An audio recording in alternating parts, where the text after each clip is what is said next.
Ustadz Tubagus Ritria Dirga SAG. Kepada Pak Ustadz kami persilakan dengan hormat. Terima kasih. Sebelum kita mulai, sebelumnya kita akan mendapatkan berkah dengan pelajaran ini atau tausiah. Mari sama-sama kita bersalawat kepada Nabi Sallallahu Alaihi Wasallam ya. Ya Rabbi bil Mustafa baligh maqasidana waghfir lana ma madha ya wasi'al karami ya Rabbi.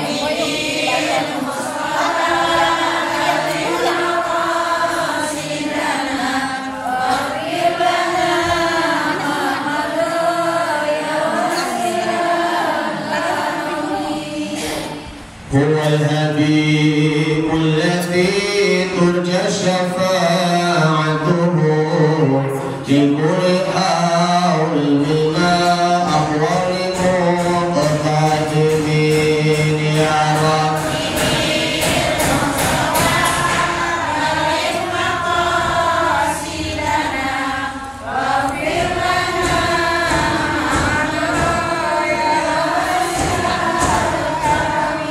Muhammadun sayyidun kaunaini wa saqalain wa farqaini min urbi wa min ajabi ya Rabbi bil Mustafa baligh maqasidana waghfir lana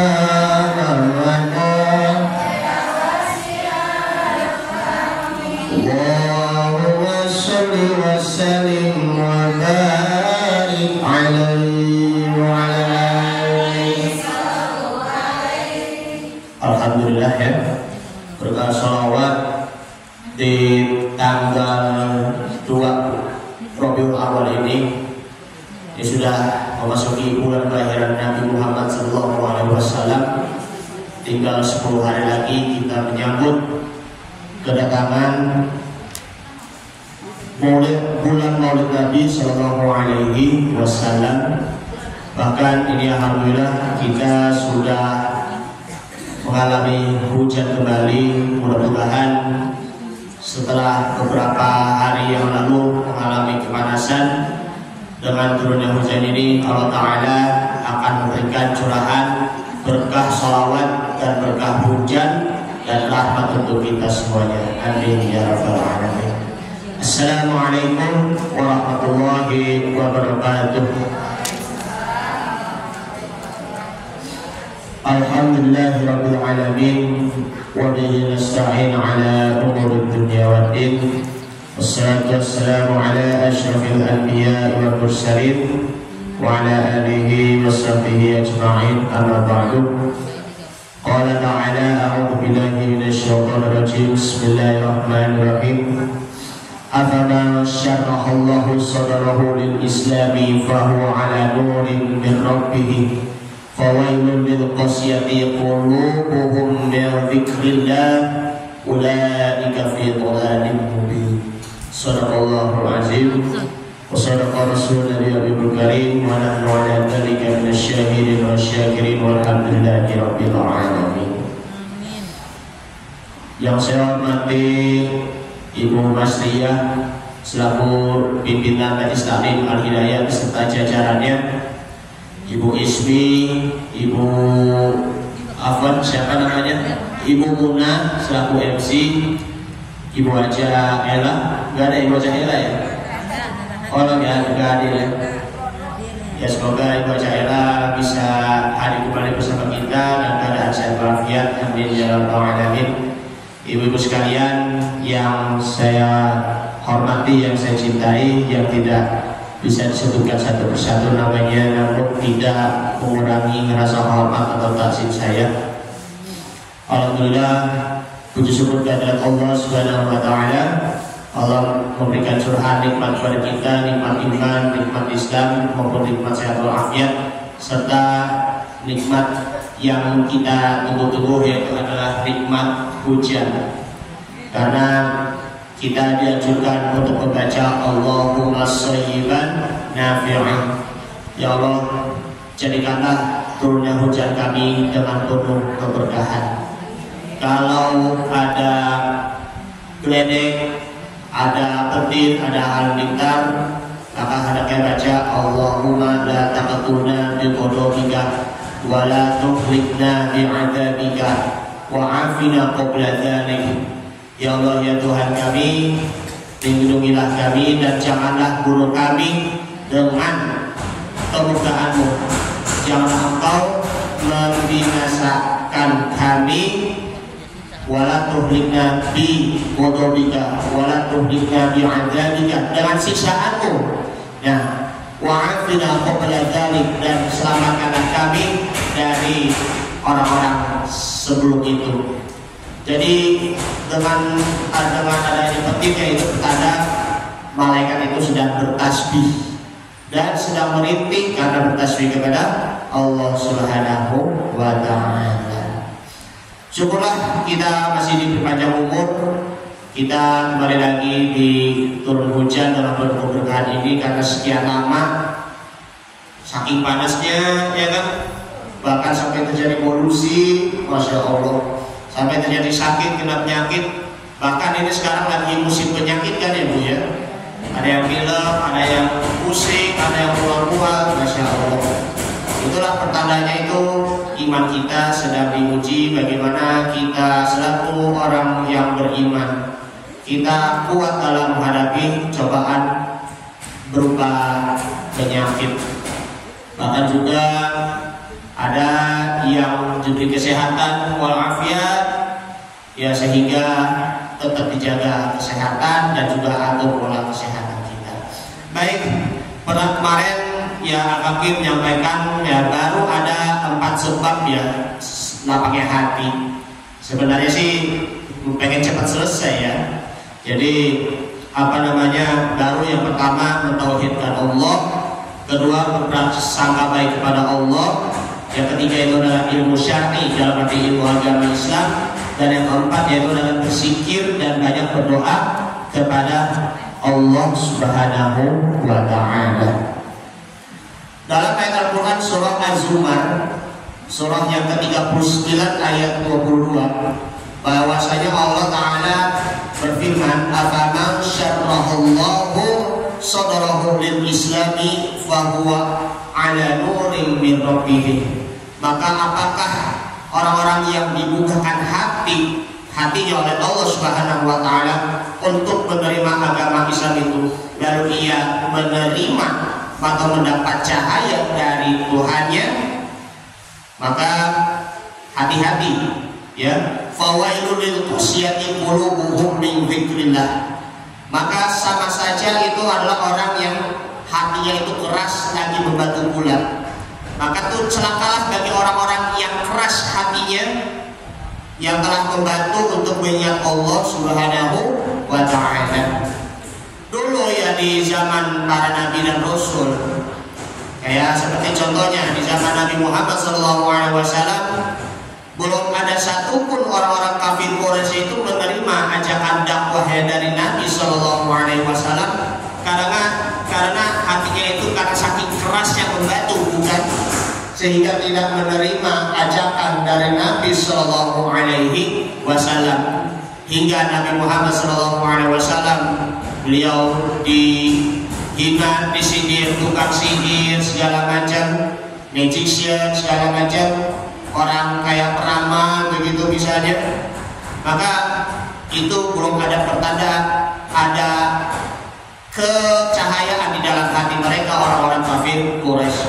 Sebelumnya pun juga demikian, di zamannya Nabi Nuh alaihissalam ingin mengajak kepada kaum-kaumnya untuk menyelamatkan mereka dari banjiran air bah, tsunami yang berasal dari gunung, karena semuanya itu akan mati. Yang mengikut itu hanya ada berapa? Hanya sedikit. Nabi Ibrahim pun juga demikian, masya Allah. Belum ada satupun yang ikut ajakan dari Nabi Ibrahim. Masih ada yang mau menyembah Raja Namrud.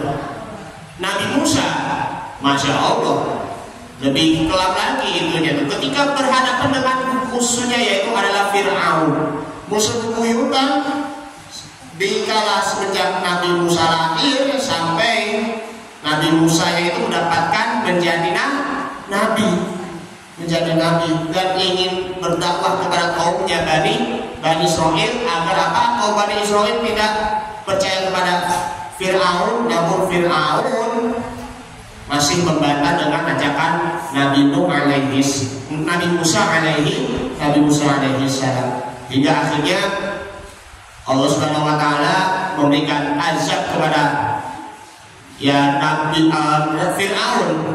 Fir'aun itu berupa apa? Tenggelamnya di Laut Merah. Kalau yang Raja Namrud, Allah memberikan siksaannya berupa itu apa? Nyamuknya, sampai akhirnya Raja Namrudnya itu mati. Nah, disitulah Allah Ta'ala mengancam kepada orang yang hatinya keras lagi membantu untuk mengingat Allah, ulaika fi dhalamin mubin, dan mereka itulah amat yang sangat menyesatkan dan lagi sesat, lagi tersesat. Alhamdulillah, subhanallah. Sekarang yang kelima yaitu adalah bersegera meninggalkan kemaksiatan dan juga bermuhasabah atau berintrospeksi diri. Kita memang mempunyai tekad bulat itu memang juga berawalnya itu dari niatnya, dari hati. Tapi kadang pula melakukan kemaksiatan yang sama, melakukan dosa-dosa yang sama. Makanya jangan khawatir pula, jangan bosan untuk bertobat kepada Allah Subhanahu wa taala hingga kita bosan berbuat maksiat, bosan berbuat kesalahan-kesalahan yang sama. Maka dari itu perlunya kita bermuhasabah diri, kita berintrospeksi diri, kemudian kita menilai diri sendiri, lalu kita perbaiki diri sendiri, lalu kita bertobat kepada Allah Subhanahu wa taala. Karena sesungguhnya kemaksiatan yang membawa bencana di situ adalah disebabkan karena diri kita sendiri. Karena disitulah Allah Subhanahu wa taala berfirman dalam surah Asy-Syura, "Wa ma asabakum min musibatin fabima kasabat aydikum wa ya'fu 'an katsir." Dan apa saja musibah yang menimpa kamu maka adalah disebabkan oleh perbuatan tanganmu sendiri, dan Allah memaafkan sebagian besar dari kesalahannya.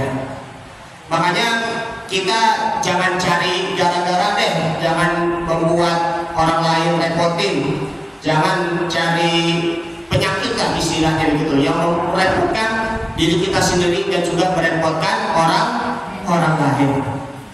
Makanya itu cari yang aman-aman saja, yang penting kita memohon kepada Allah Subhanahu wa taala. Kita memohon perlindungan kepada Allah Subhanahu wa taala dari godaan setan yang terkutuk. Wa imma ya'taqannaka minasyaitani nazghun fasta'idz billah innahu huwas sami'ul 'alim. Jikalau Anda diganggu ataupun digoda oleh setan, digodanya itu pasti masuk ke dalam hati pula, maka fasta'idz billah. Maka hendaknya itu kalau kita merasa was-was, maka hendaknya kita berusaha keras untuk meminta perlindungan kepada Allah Subhanahu wa taala.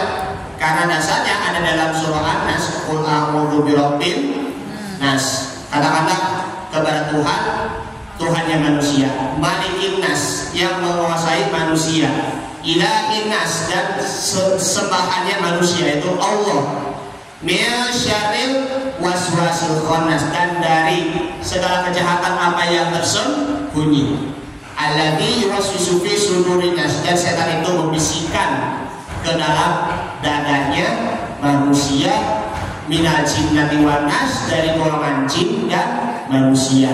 Fasta'idz billah innahu huwas sami'ul 'alim, dan sesungguhnya Allah Subhanahu wa taala Maha mengetahui. Karena itu mari selamatkan diri kita, keluarga kita dari bahaya-bahaya yang berasal dari diri kita sendiri. Terlebihnya ya ibu-ibu ya, lisan kita memang juga harus kita jaga Bu. Jangan sampai lisan kita itu akan membawa bencana bagi orang lain. Maka itu akan terjadi sakit hati kan? Sakitnya tuh di sini, di dalam hatiku, seperti itu kan? Disebabkan karena perbuatanmu dan juga lisan kamu. Nah, suami ya yang kadang suka menyakiti hati istri, ya kan? Maka hendaknya tuh suami itu harus benar-benar minta maaf. Neng, maafin aku ya Neng, selama ini aku nyakitin hati kamu, begitu kan? Tapi minta maafnya tuh harus dengan penuh ikhlas. Ya, kalau tidak ada keikhlasannya ya bagaimana bisa? Atau begini, wahai istriku, maafkan saya dengan penuh ketulusan dan juga penuh keikhlasan. Tetapi istrinya itu pun belum menerima minta maaf dari suami, yaitu apa? Diterima maaf ataupun tidak diterima maaf itu ya urusan Allah. Yang penting suami sudah berusaha keras untuk meminta maaf kepada istri. Ya mudah-mudahan insya Allah hati istrinya itu akan luluh dan bisa juga minta maaf pula.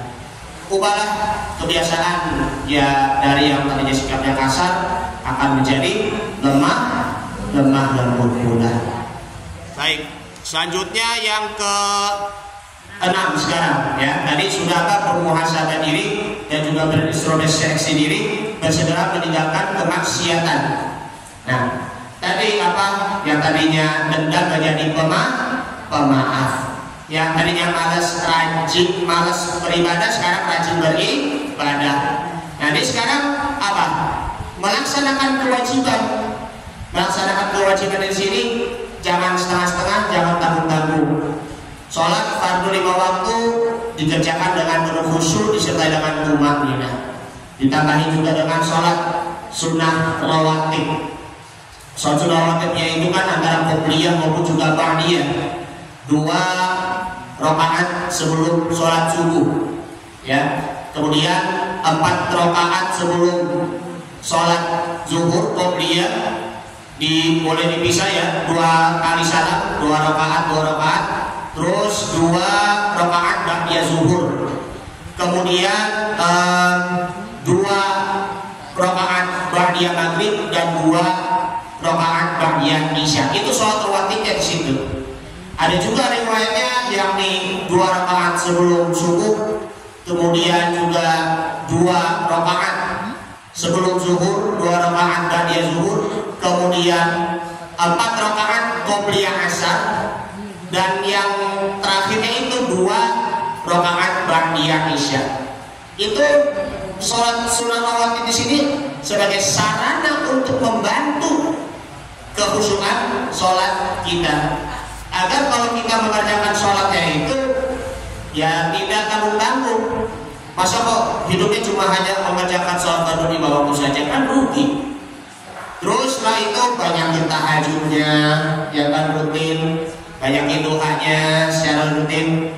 Terus juga berbanyak juga untuk sholat hajat, meminta kebutuhan, sholat istikharah, meminta pilihan terbaik dari Allah Subhanahu wa Ta'ala.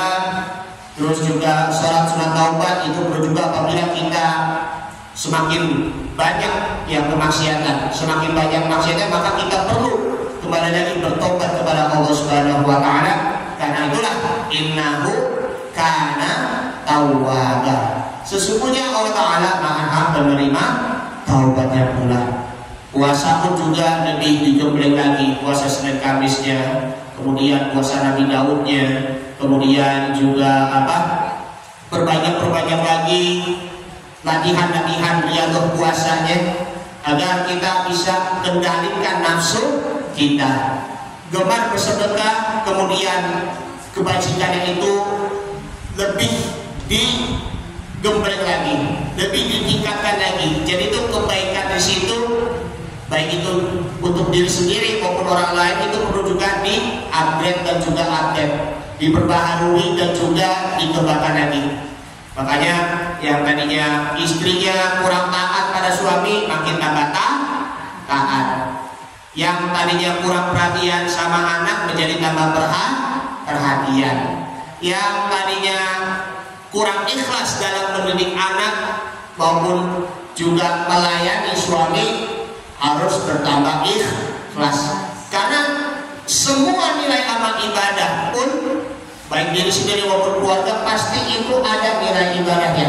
Man jaa'a bil hasanati falahu asyru amsalihah. Barang siapa yang mengerjakan kebaikannya, satu kebaikan, maka akan dibalas dengan 10 kebaikan. Dan disinilah ada di dalam hadis Nabi Shallallahu Alaihi Wasallam dari ini berupanya yakni apa itu hadis qudsi, hadis yang disadarkan apa itu sabdakan Nabi Shallallahu Alaihi Wasallam berupa Allah berfirman dari Abu Hurairah radhiyallahu anhu, beliau mengatakan qala Rasulullah Shallallahu Alaihi Wasallam, bahwa Rasulullah Shallallahu Alaihi Wasallam bersabda, Innallaha qala, Allah Ta'ala berfirman, man 'adali waliyan faqad adzantuhu bil harbi. Barang siapa yang memusuhi kekasihku, maka aku menyatakan perang kepadanya. Kemudian wa ma taqarraba ilayya 'abdi bi syai'in ahabba ilayya mimma aftaratu 'alaihi. Tidaklah hambaku mendekatkan diri kepadaku dengan sesuatu yang lebih aku sukai daripada apa yang aku fardukan kepadanya. Kemudian wa ma yazalu 'abdi yataqarrabu ilayya bin nawafili hatta uhibbu. Dan hambaku tidak henti-hentinya mendekatkan diri kepadaku dengan amalan-amalan sunnah hingga aku mencintainya. Fa idza ahbabtuhu kuntu sam'ahu alladhi yasma'u bihi wa basarahu alladhi yubsiru bihi. Nah, jika aku telah mencintainya, maka akulah pendengarannya yang ia mendengar. Kemudian wa basaruhu alladhi yubsiru bihi, dan penglihatannya yang dengannya ia melihat. Kemudian wa yaduhu allati yabtashiru biha, dan tangannya yang dengannya ia memegang. Kemudian warijalahu allati yamshi biha wa in sa'alani la u'tiyannahu wa la in ista'adzani li u'tiyannahu. Dan kakinya yang dengannya ia berjalan, jika ia memohon kepadaku, maka aku memberikan permohonannya, dan jika ia meminta perlindungan kepadaku, maka aku memberikan perlindungan kepadanya. Yuk sama-sama kita memberikan perlindungan, ya, minta perlindungan kepada Allah Subhanahu wa Ta'ala, dan memberikan perlindungan untuk diri kita dan juga kaum muslimin dan muslimat lainnya agar hidup kita menjadi selamat. Amin ya rabbal alamin. Yang ketujuh yaitu bergaul dengan orang-orang soleh. Nah, ini bergaul dengan orang-orang soleh supaya apa? Bisa mengikuti perilakunya, bisa mengikuti ucapannya maupun juga perbuatannya, karena sesuai dengan akhlaknya Nabi Shallallahu Alaihi Wasallam. Ini kan sekarang udah bulan Maulid Nabi nih. Kalau mohon maaf nih, ya dari berbagai kalangan artis, yang cewek-cewek tentunya ya, boleh pakai rambutnya rambutnya pink begitu kan, sampai kelihatan rambutnya begini, ataupun kayak hidup begini. Halo, apa kabar semuanya? Seperti ini kan? Begini. Kayak office Indonesia gitu segala macam. Ya Allah. Gaya rambutnya segala macam, cantiknya, make upnya begitu. Apalagi sekarang, mohon maaf, K-pop yang apalagi ngedance sampai goyang-goyang begini, ya Allah. Sampai apa kurang begini. Seperti itu kan. Makanya tuh ini apa namanya, dari segi pakaian aja ya meniru kan. Coba bagaimana dengan istri Nabi, Siti Aisyah? Bisakah kita meniru Siti Aisyah yang dia membantu dan melayani Nabi Muhammad Shallallahu Alaihi Wasallam? Bisakah kita meladani seorang Asma binti Abu Bakar radhiyallahu anha yang membawa makanan kepada Nabi Shallallahu Alaihi Wasallam dan juga Abu Bakar berada di Gua Sur. Karena kenapa Asma binti Abu Bakar membawa dua makanan sehingga disebutnya Zulatiqo ini julukannya? Karena ingin memberikan hidangan, memberikan santapan kepada Nabi dan Abu Bakar, tujuannya supaya nanti mereka ketika berada di perjalanan menuju ke Madinah tidak kelaparan. Maka Asma binti Abu Bakar ini dia mengikat makanan itu dengan secara bersembunyi-sembunyi supaya nanti orang-orang kaum kafir Quraisy itu tidak tahu begitu bahwa ini adalah makanan untuk Rasulullah dan juga Abu Bakar. Wanita yang pemberani, Bu. Meskipun akhirnya sudah ketahuan oleh salah seorang orang kaum kafir Quraisy sehingga ditampar, sehingga antingnya ini terlepas, tetapi nilai keberaniannya itu dari Asma binti Abu Bakar itu sangat luar biasa. Kemudian sebelumnya lagi Siti Asia. Siti Asia itu istrinya Fir'aun, Bu, ya. Meskipun ya Fir'aun ya suaminya itu membangkang kepada Allah, tetapi Siti Asia itu beliau tetap taat dan sabar menghadapi suaminya yang licik, yang jahat, yang buruk pula. Nah, disinilah orang-orang soleh dari hatinya maupun juga tangannya, kemudian juga kakinya, kemudian pikirannya, serta juga keberaniannya dan juga kepercayaan diri. Nah, ciri orang soleh itu bukan hanya dari perilaku, tetapi mempunyai kepercayaan diri sendiri. Nah, di situ jadi kesolehan itu tidak cukup apabila masih ada rasa takut, masih ada rasa pesimis ataupun gagal, tetapi menjadi orang yang berjiwa optimis, orang yang berjiwa yang berhasil, Masya Allah, senang dan juga bahagia. Makanya jangan takut bergaul dengan orang-orang soleh, jangan segan, tinggal nanti bagaimana kita menjadi orang yang percaya diri dan kita bisa membangun keberanian dan juga kepercayaan. Nah, ini yang ketujuh. Yang kedelapan sekarang, yakni adalah kita membaca Al-Quranul Karim. Nah, ini sebenarnya nih membaca Al-Quranul Karim di sini terkait juga dengan sebab yang keempat, ya, yaitu kita berzikir kepada Allah Subhanahu wa Ta'ala. Membaca Al-Quran itu perlu kita untuk mentadabburi, ya kan? Afala yatadabbaruna al-Qur'ana aw ala qulubin aqfaluha, ya kan? Am ala qulubihim aqfaluha. Apakah mereka mentadabburi Al-Quran ataupun hati mereka itu tertutup? Kalau membaca Al-Quran hanya sekedar membaca saja, dari lisan saja, Bismillahirrahmanirrahim, Alhamdulillahirabbil alamin, arrahmanir rahim, maliki yaumiddin, iyyaka na'budu wa iyyaka nasta'in, ihdinas siratal mustaqim, tetapi hatinya tidak bersatu, ya kan? Hatinya itu tidak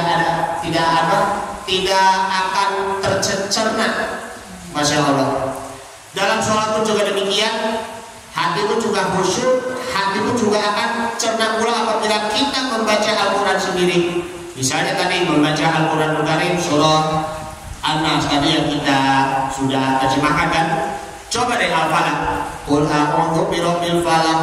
Katakanlah, aku berlindung kepada Allah yang menguasai waktu subuh. Min syarri ma khalaq, dan dari kejahatan apa yang telah diciptakan, ya kan? Dan dari kejahatan makhluk yang diciptakan. Wa min syarri ghasiqin idza waqab, dan dari kejahatan apabila telah malam gelap gulita. Wa min syarri nafasati fil 'uqad, dan dari kejahatan tukang sihir yang meniup siku-siku tali. Wa min syarri hasidin idza hasad, dan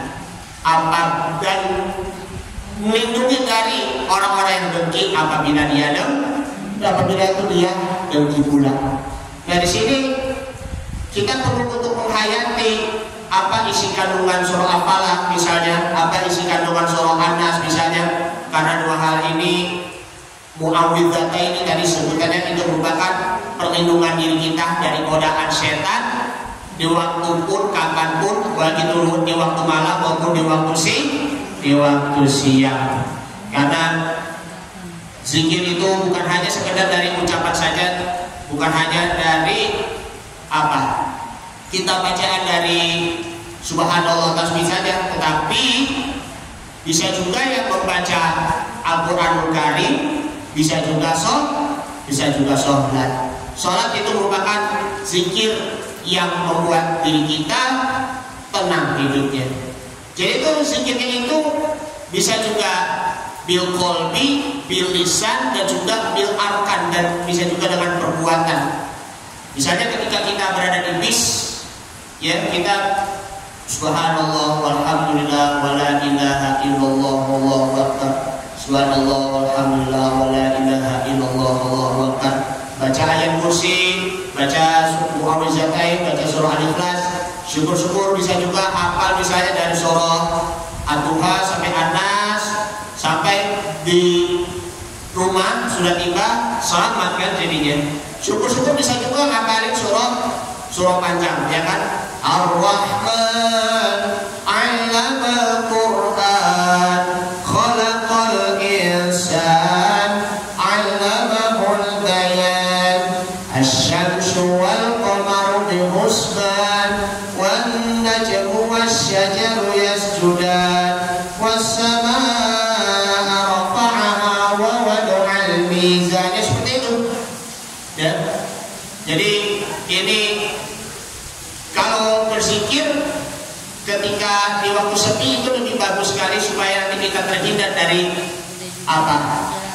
Dari kejahatan, penjamretan, perampokan, pencurian dan lain sebagainya. Zikir ketika di waktu ramai pun juga sama supaya nanti insya Allah terhindar dari berbagai macam godaan dari manusia. Ini kalau kita tidak pernah berzikir, baik itu di waktu ramai maupun juga di waktu siang, maka hati kita akan menjadi hampa, menjadi kosong, kesepian. Jadi itu kesepian itu bukan hanya dari lingkungannya saja, akan tetapi kesepian berasal dari hati kita sendiri. Kalau lingkungannya ramai tetapi hati kita merasa kesepian, maka sama saja bohong, maka lemah iman kita.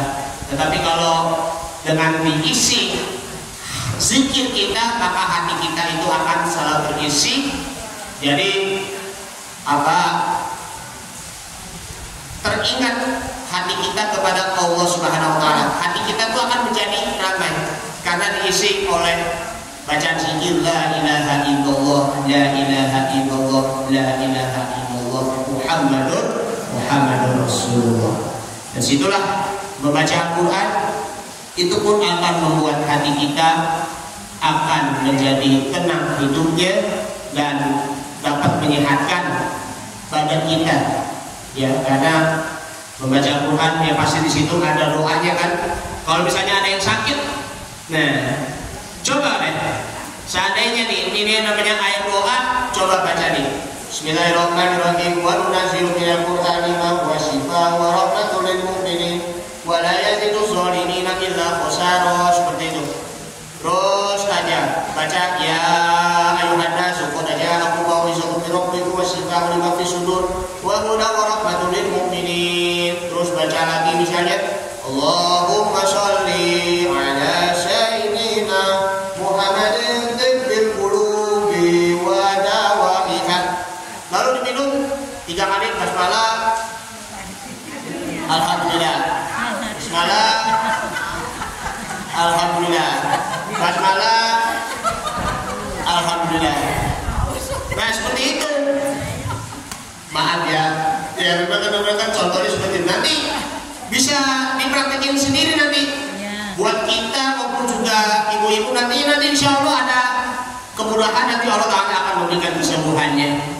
Ya namanya musuh menyakitkan itu kan juga kita mesti usaha ikhtiar juga, jangan terlalu tergantung juga dengan obat ya, karena kan obat itu belum tentu itu jadikan sebagai alat solusi, hanya ikhtiar saja. Yang hanya memberikan kesembuhan hanya Allah Subhanahu wa taala. Karena itulah wa idza maridtu fa huwa yashfi. Dan apabila aku sakit, maka Allah taala akan menyembuhkan aku. Yang kesembilan sekarang, berbuat baik kepada sesama. Berbuat baik kepada sesama di sini adalah kita saling menghargai dan juga saling mencintai, dan tak lupa saling membantu, dan tak lupa kita perlunya untuk bekerja sama dan juga bergotong royong. Karena memang hidup kita tidak bisa sendirian, hadirin. Hidup ini harus ada bersama-sama, harus benar-benar berjamaah. Masuk surga bersama keluarga, masuk surga bersama kerabat, masuk surga bersama tetangga, masuk surga bersama saudara-saudara kaum muslimin dan lainnya. Maka dari itu kalau ingin berlanjut tali persaudaraan sesama kaum muslimin wal muslimat, maka nah ini yang ke-10 nih, ini terkait juga dengan membangun tali persaudaraan berbaik kepada sesama, yaitu membuang kedengkian hati dan berkeinginan keras untuk membersihkannya. Dengki yang ada di hati di sini ya memang karena disebabkan oleh si fulan dia mendapatkan rezeki yang banyak yang berlimpah, mobil Mercedes, mobil BMW, mobil Ferrari, ya kan? Mobil apa lagi yang sekarang? Lamborghini, Pajero, ya Pajero kan masih kalah mewah kan daripada BMW. Makanya tuh dia tuh nggak suka, bahkan dengkinya itu karena dari segi hartanya saja. Padahal itu memang sangat tidak boleh dengki dari segi harta. Maka ketika dia disamperin oleh si fulan misalnya, si A disamperin sama si B, yang B-nya itu punya mobil tetapi malah berpaling, nggak boleh. Karena tuh segala sesuatu pun harus juga turut bahagia. Dulu ya, kalau zaman dulu misalnya di antara satu tetangga pun mempunyai hadiah satu motor aja, disalutin, diaplosin. Wis, masya Allah, mantap, semoga berkah selalu, ya kan? Sekarang mah udah enggak, malah dengki, malah juga apa sih deh? Enak amat itu apa punya motor, enak amat itu apa punya mobil begitu. Dan nggak usah kemana nama dia lah begitu. Dapat dari mana tuh hartanya tuh? Hebat bener. Padahal dia sering sedekah lagi. Ya iyalah. Kenapa dia pintar? Ya karena belajar. Kenapa dia kaya? Ya karena sedekah. Ya jadi jangan iri dan dengki dong. Itu aja sih, itu kata kuncinya. Maaf ya Bu, ini saya bukan menggurui, tetapi hanya sekedar mengingatkan saja. Jadi buang kedengkian hati, ya, rasa hasad di dalam hati kita, agar kita tetap menjadi orang yang salut, turut membahagiakan kepada orang lain.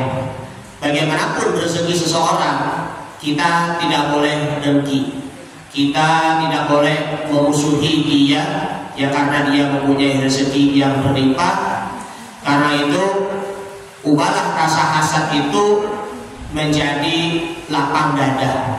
Ubahlah rasa hasad itu menjadi aplaus, ya kan? Tepuk tangan dan istilahnya ya. Kagum maksudnya, kagum dan juga bahagia. Karena itu bersihkan hati kita dari rasa dengki, agar hati kita akan tetap menjadi lapang pula. Jadi semakin hilangnya rasa dengki pula, maka hilanglah rasa permusuhan, kebencian dan juga kedengkian kepada orang lain, agar tetap mencintai diri kita sendiri dan juga tetap mencintai orang lain, dan kita bisa untuk tetap menguatkan tali persaudaraan antar sesama kaum muslimin wal muslimat. Inilah akhir dari 10 penyebab lapangnya hati. Semoga kita menjadi orang-orang yang selalu berlapang dada, dan semoga kita bisa menerima kenyataannya dengan lapang dada dan juga dengan penuh ikhlas. kita mendapatkan kebahagiaan dengan lapang dada. Dan kalau kita ditimpa kesedihan, jangan bersempit hati, tetap juga berlapang dada. Mudah-mudahan dada kita selalu lapang, dilapangkan oleh Allah Subhanahu wa Ta'ala, agar hidup kita lapang di dunia dan di akhirat. Amin ya rabbal alamin. Baik, ini saja dulu yang akan kami sampaikan. Mohon maaf bila ada kekurangan dan kesalahan dari saya sendiri. Dibukakan pintu maaf yang sebesar-besarnya, yang benar hanya dari Allah, yang salah dari saya sendiri. Terima kasih. Mari sama-sama kita ditutup dengan doa. Astagfirullahaladzim, astagfirullahaladzim, astagfirullahaladzim. Katakan dari Allah yang karim ya Maulana ya Ma'bud, Allahumma salli ala Sayyidina Muhammadin fil awwali wal akhirin wa barik wa sallim wa ta'ala an sahabati Rasulullah ajma'in. Bismillahirrahmanirrahim. Alhamdulillahi rabbil alamin. Hamdan syakirin, hamdan na'imin, hamdan yafi ni'amahu wa yakafi mazidah. Ya Rabbana lakal hamdu wa lakal mulku wa lakal syukru kama yanbaghi li jalali wajhikal karim wa 'azimi sultanik. Allahumma salli ala Sayyidina Muhammad, Allahumma salli alaihi wa sallim. Ya Allah, berilah kelapangan dada bagi kami dan juga farij sururona, luaskanlah dada kami agar hidup kami tidak sempit dan hidup kami lapang dan luas di dunia maupun di akhirat. Ya Allah, Rabbana ighfir lana dzunubana wa liwalidina warhamhum kama rabbayana shighara wa li jami'il muslimina wal muslimat wa mu'minina wa mu'minat al-ahya'i minhum wal amwat bi rahmatika ya arhamar rahimin. Rabbana la tuzigh qulubana ba'da idh hadaytana wa hab lana min ladunka rahmatan innaka antal wahhab. Rabbana zalamna anfusana wa illam taghfir lana wa tarhamna lanakunanna minal khasirin. Rabbana hab lana min azwajina wa dhurriyyatina qurrata a'yun waj'alna lil muttaqina imama. Rabbi ij'alni muqimas salati wa min dhurriyyati rabbana wa taqabbal du'a. Rabbana ighfir li wa li walidayya wa lil mu'minina yawma yaqumul hisab. Hasbunallahu wa ni'mal wakeel, ni'mal maula wa ni'man nasir. Wala haula wala quwwata illa billahil aliyyil azim. Rabbana atina fid dunya hasanah wa fil akhirati hasanah wa qina adzabannar. Sallallahu alaihi wasallam Muhammadin wa ala alihi washabbihi wasallam tasliman katsiran. Walhamdulillahi rabbil alamin. Wassalamualaikum warahmatullahi wabarakatuh. Ya Bu, insyaallah. Alhamdulillah.